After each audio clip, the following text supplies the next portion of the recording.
નમસ્કાર મિત્રો, સ્વાગત છે તમારું અમારી યુટ્યુબ ચેનલમાં। આજના સમાચાર વિશે વાત કરતા પહેલાં જો તમે અમારી ચેનલમાં નવા છો તો નીચે લાલ કલરનો સબસ્ક્રાઇબ બટન આપેલો છે તેને દબાવીને બાજુમાં રહેલા ઘંટડી બટનને પણ દબાવી દેજો, જેથી મારા આવનારા તમામ વિડીયોની માહિતી તમને મળતી રહે।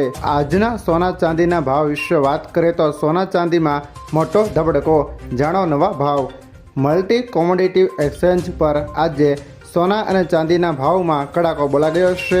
શરૂઆતના કારોબારમાં સોનું 24 કેરેટ 1573 ઘટીને 1,46,444 થયું, જ્યારે ચાંદી 5,012 પ્રતિ કિલો ઘટીને 2,83,493 થઈ ગઈ। ખાસ કે અમદાવાદ, સુરત, રાજકોટ અને વડોદરા જેવા શહેરોમાં 22 કેરેટ સોનાનો ભાવ પ્રતિ 10 ગ્રામ 1,36,490 છે, જ્યારે 24 કેરેટ સોનાનો ભાવ પ્રતિ 10 ગ્રામ 1,48,900 છે।